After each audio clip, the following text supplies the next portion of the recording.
जी friends, आप देख रहे हैं यूट्यूब चैनल वॉइस ऑफ ज्ञानी और मैं सफदर खान ज्ञानी।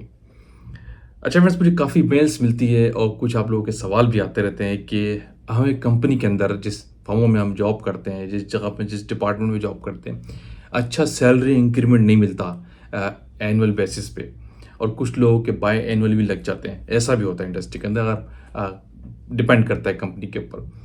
तो अच्छे इंक्रीमेंट के लिए, प्रमोशंस के लिए हमारा वर्क भी हम सही कर रहे होते हैं, फिर भी प्रॉब्लम्स आते हैं। क्या वजह है कि हमारे काम में एक्यूरेसी भी है, तो फिर भी इंक्रीमेंट अच्छा नहीं लगता। तो इसकी क्या वजह है, क्या रीज़न है, थोड़ी-सी डिस्कशन।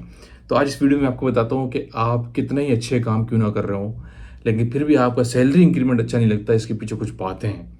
इस पीछे बहुत बड़ा रोल है आपके कैरेक्टर का। तो वो सारी चीज़ें मैं डिस्कस करता हूँ कि क्या पॉइंट्स होते हैं जिनको आपने हमेशा कंसिडर करना होता है किसी भी डिपार्टमेंट में, किसी भी कंपनी में काम कर रहे हैं। मेरा फोकस तो ज़ाहिर है फार्मास्यूटिकल इंडस्ट्रीज़ और क्यूसी डिपार्टमेंट है कि जहाँ के लोगों का बिहेवियर मैं जानता हूँ कि मिजाज किस तरह का होता है।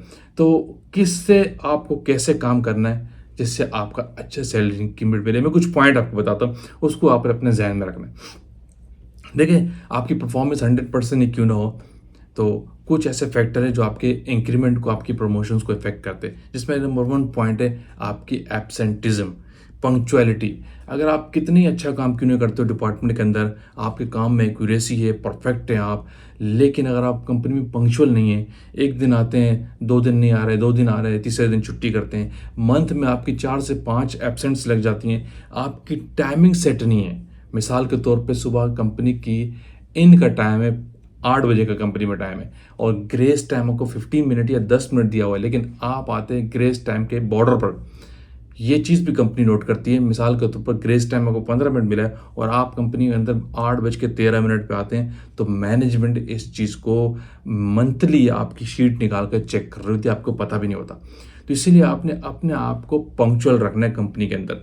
चाहे एक्सपर्टीज़ अगर कितनी भी अच्छी होंगी ना, अगर आप कंपनी में रेगुलर नहीं है, एब्सेंट बहुत होते हैं और लेट आते हैं कंपनी के अंदर, ऑल्दो कि ग्रेस टाइम के अंदर आ रहे हैं, तो ये चीज़ आपको नेगेटिव कंपनी नोट कर रही होती है कि इस बंदा ठीक नहीं है, ये छुट्टियाँ बहुत करता है और कंपनी में लेट आता है।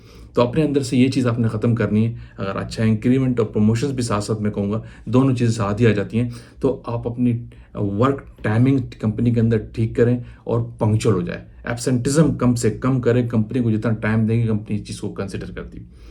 दूसरा इसमें बहुत बड़ा इंपॉर्टेंट चीज़ है, इम्प्रूव योर वर्क। अब यहाँ पे मैं इससे रिलेटेड 2 बातें करूँगा, एक है लेट सीडिंग की और एक है कंपनी नीड। आप कंपनी की नीड बन जाएँ। जब आप कंपनी की नीड बन जाते हैं, ये कब बनते हैं? जब अपने काम को आप इम्प्रूव करते हैं। आप कंपनी की हर चीज़ों को सीखते हैं जिस डिपार्टमेंट के अंदर है। फॉर एग्ज़ाम्पल आप क्यूसी की डिपार्टमेंट एग्ज़ाम्पल लेते हैं। अगर आप सिर्फ़ यही कहें कि मैं रॉ मटेरियल या एचपीएलसी चलाने में एक्सपर्ट हूँ, this is not the expertise. सिर्फ एचपीएलसी चलाना काफ़ी नहीं है। कंपनी के अंदर बहुत सारे काम हैं जिसमें आपको कमांड होनी चाहिए। अगर कोई बंदा एब्सेंट है, तो आप खड़े होकर मैं ये काम कर दूँ। फॉर एग्ज़ाम्पल कोई डॉक्यूमेंट रिलीज़ करना है, किसी सॉफ्टवेयर पे डिस्पेंसिंग करनी है, किसी सॉफ्टवेयर से सर्टिफिकेट निकालना है, पंचिंग करनी है, कोई ट्रबल शूटिंग है, कोई सैम्पलिंग प्रोसीजर देखना है, कोई लाइन क्लियरेंस एरिया में जाके देनी है, एरिया का अप्रूवल देखना है, कोई बंदा वहाँ पे नहीं है, तो आपको जाना पड़ जाए। अगर आप कंपनी में आज अकेले आए, 2 लोग एब्सेंट हो गए, तो आप उन कामों में भी अपनी एक्सपर्टीज़ रखें। आप कहें कि मैं सिर्फ एचपीएलसी चलाने में एक्सपर्ट हूँ, तो ये काफ़ी नहीं है। आपको अपने काम में इम्प्रूव करना पड़ेगा, ठीक है? और कंपनी की नीड बनना होगा। सही है। और नीड कंपनी की जब आप बनते, जब आप कंपनी को टाइम देते, लेट सीडिंग करते। लेट सीडिंग ऐसा फैक्टर है, अगर आप कंपनी में नेगेटिविटी नहीं, ऑफिशियली लेट सीडिंग करते, तो कंपनी हाईली पॉजिटिव लेती है इस चीज़ को कि ये शख्स कंपनी को टाइम देता है एडिशनल एक्स्ट्रा। तो उन्हीं लोगों की सैलरीज बढ़ रही होती है जो कंपनी को टाइम देते हैं। यही वजह है, आप देखते हैं कि आपकी परफॉर्मेंस इतनी अच्छी जा रही है, काम में आप परफेक्ट है, एचपीएलसी में परफेक्ट है, लेकिन आपका इंक्रीमेंट इतना अच्छा नहीं लगता। वजह क्या है? उसकी वजह ये है कि आप कंपनी को टाइम नहीं दे रहे होते, कंपनी की नीड नहीं बनते, कंपनी के बहुत सारे प्रॉब्लम्स में आप नहीं खड़े होते। कंपनी प्रॉब्लम्स में आप कंपनी के साथ नहीं है। कंपनी का प्रॉब्लम है कि फॉर एग्जाम्पल जिस सिटी में, जिस एरिया में आपकी कंपनी शहर में स्ट्राइक हो गई, गाड़ियाँ नहीं चल रही, ट्रांसपोर्ट नहीं है, तो लेकिन आप किसी भी तरह से वहाँ पहुँच गए, तो उसमें क्या होगा कि कंपनी के अंदर 10 लोग हैं, 10 में से 2 आ गए और आप आ गए, तो आप हाईली पॉजिटिव काउंट होते हैं। 10 के 10 एब्सेंट हो तो आप तो नेगेटिव है ही हैं।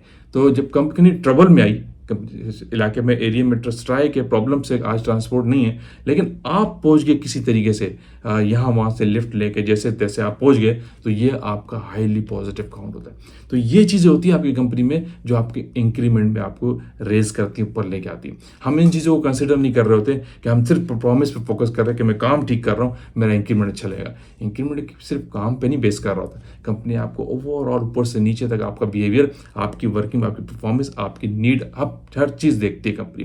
तो उन लोगों के इंक्रीमेंट अच्छे लग रहे होते हैं। अच्छा, यहाँ पे एक और चीज़ और, शो ओबिडेंसी, नंबर 3 पॉइंट बता रहा हूँ, शो ओबिडेंसी, वर्क कामली।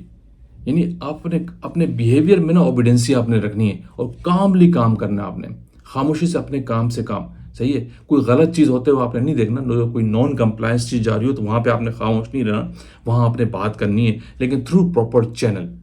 ठीक है, और ओबिडेंसी मीन्स क्या, कि आपने ऐसा बिहेवियर शो नहीं करना है जिससे लड़ाई झगड़े वाले मामला हो। अगर आपको बॉस या कोई मैनेजमेंट डांट भी देती तो आपने फ़ौरन से एब्रप्टली आंसर वहाँ पर नहीं करना होता है, सुन लेनी है किसी की बात। अगर आपको किसी ने गलत, सीनियर ने गलत भी कह दिया है तो आप उसकी अगर बात सुन लेते हैं तो ये पॉजिटिव काउंट हो जाएगा कंपनी की नज़र में।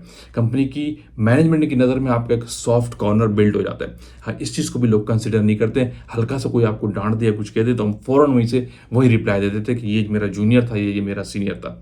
हमेशा सीनियर जूनियर की रिस्पेक्ट आपने रखनी है, तो ओबिडेंसी शो करनी। अपने बिहेवियर में, एटीट्यूड में आप ओबिडेंसी लाएंगे तो आप परफेक्ट है, कामयाब है। चाहे बॉस के साथ हो, अदर कोलीग्स के साथ हो या इंटर डिपार्टमेंट कोलीग के साथ हो, आपको अपने बिहेवियर में ओबिडेंसी रखनी है।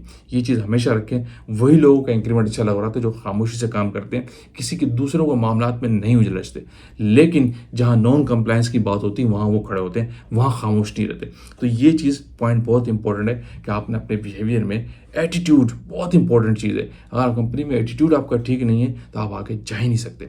तो आपने अपने बिहेवियर में ओबिडेंसी शो करनी है, ठीक है, और खामोशी से अपने काम से काम रखना है और अपनी चीज़ों को एक्सपर्टीज रखनी है। तो इन लोगों के इंक्रीमेंट भी अच्छे जाते हैं, अप्रेजल अच्छे जाते हैं।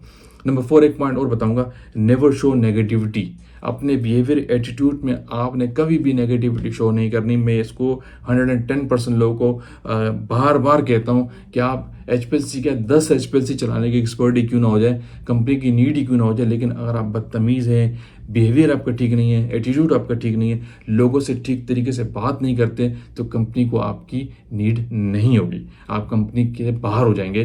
तो अगर आपके बिहेवियर में नेगेटिविटी है, नेगेटिविटी किस सेंस में कि आप बॉस के बारे में नेगेटिव बात करते हैं, कंपनी के बारे में नेगेटिव बात करते हैं, कहीं कैंटीन पे बैठे हैं तो अपना नेगेटिव बिहेवियर शो करते हैं कि कंपनी ऐसी है और मेरे साथ ये हो रहा है, तो फला शख्स ऐसा है, मेरे साथ ये है, उसको गाड़ी मिली हुई है, मुझे नहीं मिली हुई, वो इस पोजीशन पे आज है तो इस वजह से। ये चीज़ें जो है ना, ये हाई नेगेटिव काउंट होती है, आपका नेगेटिव एटीट्यूड शो करती है। तो ऐसे लोगों की ना प्रमोशंस आती हैं, ना इंक्रीमेंट लगता है, वो कंपनी खामोशी से काम करते रहते हैं, कंपनी उनको कंसिडर नहीं करती, कंपनी उनको ब्लॉक लाइन में भेज देती, लेकिन वो बस काम कर रहे होते हैं और उनको सिग्नल मिल रहे होते हैं कि अब आप चले जाएं। तो इसीलिए ये चीज़ अपने बिहेवियर में कभी भी नहीं रखनी कि आपका नेगेटिव बिहेवियर शो। अच्छा, एक और चीज़ मैं और बता दूं, always loyal your boss. Boss के साथ आपने हमेशा लॉयल रहना है, चाहे आप बॉस आपका कैसा भी क्यों ना हो, आपको पसंद है या नहीं है। नॉर्मली तो लोगों को बॉस पसंद नहीं होते तो आपने बॉस के साथ कभी भी मिसबिहेव नहीं करना। बॉस आपको 4 बातें भी कहेगा तो आपने सुन लेनी है, तो फिर आप बॉस के बिहाफ पे आगे जा रहे होते। बल्कि होता ही है कि ज़्यादातर आप बॉस के बिहाफ पे आगे जाते हैं। अल्लाह की बात तो अपनी जगह ही है, अल्लाह आपको करने वाला है ही है, लेकिन बॉस के बिहाफ पे, उस कंपनी के उस प्रेमिसेस के अंदर आप आगे जा रहे होते हैं। ठीक है, तो बॉस के साथ आपने कभी भी नेगेटिव नहीं रहना, बॉस से हमेशा लॉयल रहना है, जिसकी बिहाफ पे आप कंपनी से लॉयल होते हैं। जब आप बॉस की गुड बुक में होंगे ना, लोग इस चीज़ को कंसिडर नहीं करते। जो लोग बॉस की गुड बुक में होते हैं, QC के अंदर, प्रोडक्शन में, जिस बॉस के अंदर 10 लोग काम कर रहे हैं, जो लड़के, जो एनालिस्ट, जो ऑफिसर्स बॉस की गुड बुक में होते हैं, बॉस हमेशा उन्हीं को कंसिडर करते हैं, इंक्रीमेंट के केस में भी और बहुत सी दूसरी चीज़ों में भी। तो इसीलिए हमेशा अपने बॉस की नज़र में पॉजिटिव रहना, नेगेटिव कभी नहीं रहना। तो ये चीज़ें भी आपने इंक्रीमेंट में बहुत इंप्रूवमेंट लाती हैं। अच्छा, 5वीं एक और बड़ी चीज़ इंपॉर्टेंट बताता हूँ, जो होते हैं KPIs, की परफॉर्मेंस इंडिकेटर्स जो आपको बॉस देते हैं एनुअली थ्रू एचआर आपको मिल रहा होता है, थ्रू एडमिन आपको मिल रहा होता है, इस चीज़ को भी लोग कंसिडर नहीं करते। वो रूटीनी काम में ऐसे बिजी होते हैं कि वो बोलते हैं इसकी क्या इंपॉर्टेंस, हम रोज़ का काम तो कर रहे हैं। तो कंपनी रोज़ के काम को ज़्यादा कंसिडर नहीं करती। कंपनी कहती है हम आप इस चीज़ को पैसे देते हैं। कंपनी आपकी जो एडिशनल इंप्रूवमेंट होती है, जो परफॉर्मेंस होती है, वो जज करती है on the basis of KPIs, जो की परफॉर्मेंस इंडिकेटर्स कहते हैं। इसकी खास लिस्ट होती है, कुछ टारगेट्स होते हैं जो एनुअली हर ऑफिसर को दिए जाते हैं अगर किसी अच्छी प्रेमिसेस में आप काम कर रहे हैं। तो ये इनको कंप्लीट किया करें साल की बेस पे, जब प्रेशर लग रहा होता है ये KPI बॉस की टेबल पे सामने होता है। सही है, बहुत इंपॉर्टेंट बता दूं, जब KPI, जब इंक्रीमेंट आपका लगने जा रहा होता है, प्रेशर आपका अपने जा रहा होता है, बॉस आपको सामने बिठाता है कि ये आपकी परफॉर्मेंस रही, तो परफॉर्मेंस आपके रूटीन से थोड़ी जज कर रहा होता है, वो आपके KPIs देख रहा होता है कि इसमें आपने कितना काम किया, कितना नहीं किया, ये HR में जा रहा होता है। तो अपने KPIs को आपने परफेक्टली, कंपल्सरी लाजमी आपने उसको कंप्लीट करना होता है। अपने टारगेट KPIs पे बनाएं आप इस तरह जिनको आप कर सकें। तो KPIs को करने के लिए भी आपको कंपनी को टाइम देना पड़ता है, क्योंकि इनके लिए आपके पास रूटीन में टाइम नहीं निकलता। इसको आपने एडिशनल टाइम देना होता है और वो टाइम आप लेट सीलिंग पे देते हैं। तो ये फ्रेंड्स पॉइंट है, बता रहा हूँ मैं सीरियसली, कि जो लोग ये समझते हैं कि हम बिल्कुल ऑनेस्टली, रेगुलरली, रूटीनली, परफेक्टली अपने काम में परफेक्ट है, लेकिन हमारा इंक्रीमेंट अच्छा नहीं लग रहा है, या सैलरी अच्छी नहीं हो रही, या प्रमोशंस नहीं आ रही, उसके पीछे ये सारी बातें होती हैं। इसको लोग कंसिडर नहीं कर रहे होते। तो अपने अंदर इन चीज़ों को ले आएं जो मैंने आपसे 6, 5 पॉइंट या 10 पॉइंट बताएं, तो आपका इंक्रीमेंट भी अच्छा लगेगा और आपकी प्रमोशन भी जल्दी आएगी। तो काफ़ी मेल्स थी, काफ़ी सवाल थे, इस हवाले से तो मैंने इस टॉपिक को डिस्कस किया। तो HPLC किसी और वीडियो में डिस्कस करेंगे। वीडियो को आप एंड करते हैं। आई होप कि वीडियो आपने लाइक की, बहुत लंबी हो जाएगी। Thank you for watching. आएंगे किसी और टेक्निकल बात के साथ। अगेन कहूँगा, जो लोग चैनल पे न्यू हैं वो तो लाजमी सब्सक्राइब कीजिए, ताकि ऐसी टेक्निकल वीडियोज़ आप तक पहुँचती रहे। Thank you for watching. अल्लाह हाफिज़।